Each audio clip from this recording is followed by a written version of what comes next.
What's going on, you guys? Slim here today to bring you guys the 5th place Guru Control deck profile from our Pasadena, California regionals that took place this past weekend. If you guys are new here, consider subscribing. Be sure to hit the notification bell. You guys will be notified whenever I upload any videos as well as these deck profiles from that regional. The regional, for those of you guys that know, those of you that attended, it was over 700 players. It was 10 rounds of Swiss, and this player, his name was Jaime Castellanos. Hopefully I said your name right, bro. He was kind enough to send me his list. He was the only Guru Control in top 8. He was the only one, and Guru was actually very underrepresented at this event. I really did not see that many people playing it, but yeah, he ended up getting 5th place with this list. It's amazing, and we're just gonna get into it. He also was kind enough to send me his matches and everything, and he also posted the deck and some details in the Subterror Duelist Facebook group. If you guys are part of that, be sure to check that out. That'll give you some more information as well. But huge shout out to you, bro. Everyone knows I actually picked up Guru not that long ago, like to learn it, you know, just as another deck to learn, and I absolutely love this deck. I think the way it plays is crazy, and you know, if you're really a good pilot with this deck, you can get very far with it. So yeah, without further ado, we're gonna get into the deck list and talk about his card choices as well as his tournament report, and hopefully you guys enjoy. But yeah, for his hand traps, he decided to play 3 copies of Ash Blossom and 3 copies of Effect Veiler. So if you guys notice something on this list, you'll notice there is no infinite impermanence in this list. What he specifically said was that he didn't want to get blown out by Lightning Storm, and he actually got Lightning Stormed 13 times, you guys. 13 times. Now think about it. You play 10 rounds of Swiss. If it happened, that's more than like once a round, or it could happen multiple times in like multiple games. Like, that's pretty crazy. And he said that he didn't want to have so many back row that, you know, you get blown out by Lightning Storm and you can't come back. He wanted to be able to still be able to hinder his opponents with hand traps. And Effect Veiler basically is your infinite impermanence. You can use multiple as well, and you know, it lets you keep playing when you do get kind of blown out or supposedly blown out by cards like Lightning Storm. And with all the back row removal in the format, it was a safe choice to play Veiler, because then you're not setting so much back row. You'll notice there's not as many traps in this deck as there usually are in other Guru Control decks. So I think it was really smart to play Veiler over Impermanence, because, you know, you set Impermanence going first. If you have if they bait out your Fiendus, they bait out your Negate and then blow you out with Lightning Storm, well, your hand's low on resources and you can't really hinder your opponent anymore. So I think that was a great call. Subterrors, of course, 1 Matrix, the 3 copies of Fiendus. This card is insane, just Solemn Judgment on legs. The 3 Guru, the namesake of the deck, and the 1 Nemesis Archer. That's it for the monsters. For the spells, Triple Call by the Grave. You need to let everything resolve. You need to let your pot resolve. You need to let your Hidden City resolve. You need everything to resolve. And Call by the Grave is just an amazing card this format. It's good against pretty much every deck. Good going first, good going second. There's no reason, I think, to not play this card. One of the MVPs of his deck, and man, you guys know how much I loved Gravekeepers back in the day, but he main decked Necro Valley. So this card is insane. The new errata makes it to where it just, like, the graveyard is pretty much off limits forever as long as this card is face up. Card is nuts. If you notice, he's also playing set rotation. So he can set rotate, get his Hidden City, give his opponent the Necro Valley, and even if they ever activate it, if it ever does happen, if they're a graveyard reliant deck, well, I guess not anymore. So very, very cool choice to actually main deck this. I've seen some Guru players main deck this with Metaverse, but he decided to play set rotation instead because it's faster. Metaverse is just too slow and it doesn't trigger the Hidden City. So definitely really good call to main deck this. He played 3 copies of Duality. I know a lot of players play 2. This is just for maximum consistency. You want to see your Guru, you want to see your Hidden City. You need to get things rolling with this deck. 3 copies of Pot of Extravagance. You have to play this card. There's no way around it. People have tried to make substitutes. There is no substitute for this card. There really isn't.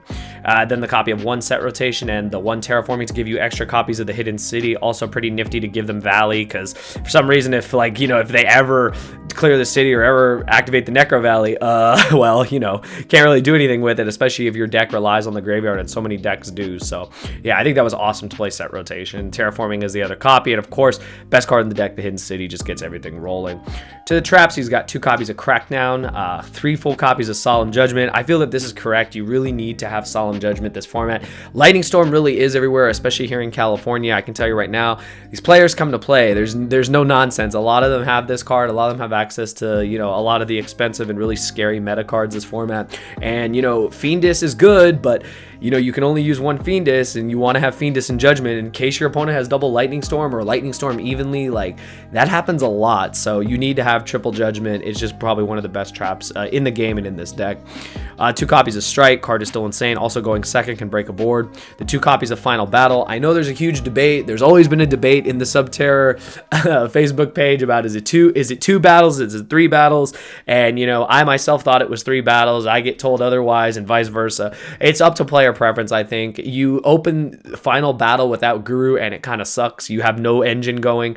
And yes, the argument is if you open it, you don't have to search it, but I would rather open Guru than open Final Battle without Guru, so makes sense. And then the 2 copies of there can only be 1. This card is in an odd spot this format, but I think it's still pretty strong. You guys saw from our from the deck profiles that are up already, Heroes and Heroes, Infernoids, and Salamangreat. This card's really good against Heroes. It's really good against Salad. There were a lot of Salads, so this card is still really good. And I like that he didn't max out on it because it's definitely not necessary to max out on it this format so far. So that is for the main deck. It is a clean 40. Side deck hand traps. We got double DD Crow and triple Joel and Lockbird. I like the fact that he actually chose to not main deck this card. So what's weird is in the 10 rounds of Swiss, you just depending on who you played against, like, you didn't really see that many Spiral. He, on the other hand, did see a lot more Spiral than most people, but most people were talking about it. There were not as many Spiral as everyone expected of this event. You know, people are still trying to get the decks down, whether they're going to play the Extrav build or the regular combo build. So Joel is still really good, really effective against Luna Light, really effective against Heroes. These cards are good in the side deck. It's just you have more generic stuff when you're going first. So that, and of course you already know the homie DD Crow. I don't need to say anymore. He's got 2 copies of Cosmic Cyclone, just good back row removal. Really good to catch your opponent. It's a quick play. Being able to banish the problematic card is really important. Triple copies of Super Poly. So he actually talked about how he would cut this card, and I can tell you right now from the deck I played, Super Poly was very underwhelming. Very, very, very underwhelming. And I know it's crazy because, you know, there still are a lot of decks that go into 2 darks. There still are a lot of decks that can get hit by Super Poly, but man, like, this card was so underwhelming, and he said he would definitely cut this for maybe more hand traps or maybe Lightning Storms or just something to, you know, have for more like, you know, the stun matches and stuff like that.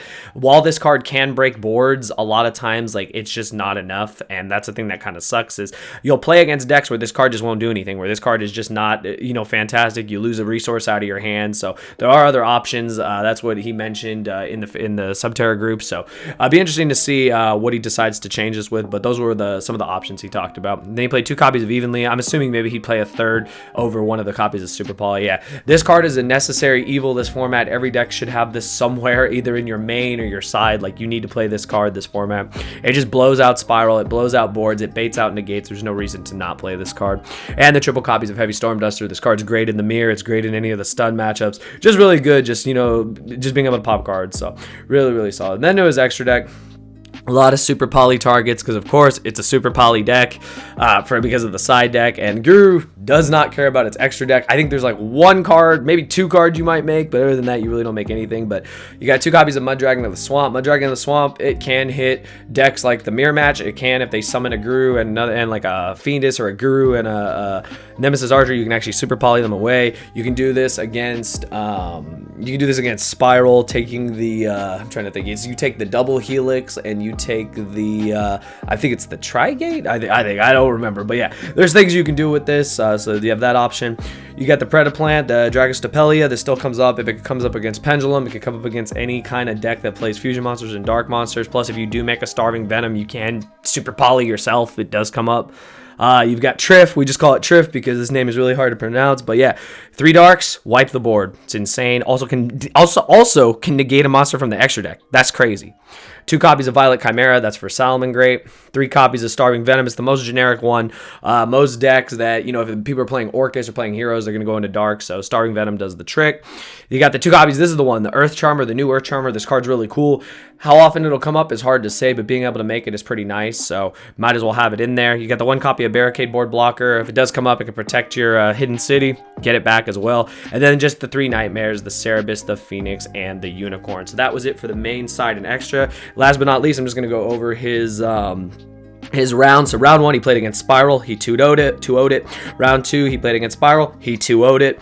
Round 3, he played against Spiral. He 2-1'd it. You notice something? He played 3 Spirals in the first 3 rounds. That's actually insane, whereas the majority of us didn't see Spiral till like the later rounds. It was crazy. Round 4 was his only loss. He lost to Mech Knight Invoke 0-2. Round 5, he played against Spiral and he 2-0'd it. Round 6, he played against Hero and he beat it 2-1. Round 7, he played against Solomon Great and beat it 2-1. Round 8, he played against Going Second Dinosaurs and he beat it 2-1. Round 9, he played against Spiral again and he beat it 2-1. Round 10, he played against Mech Knight Invoked and beat it 2-1. So that was his record, you guys. He was X1. That's insane. The X1 with Guru Control, you guys. And last but not least, he just wants to shout out his roommate Quinn and all the guys at UCLA for the Bruin Duel Association. So hopefully you guys enjoyed the deck profile. If you did, be sure to smash that like button. Shout out to all the Subterra Guru players. The deck is still doing things this format, and I got really high hopes for it, and hope you guys do too. If you have any questions, leave them in the comments below and be sure to answer them as soon as I see them. But yeah, I hope you guys enjoyed the deck profile. I'll see you guys next time. Thank you.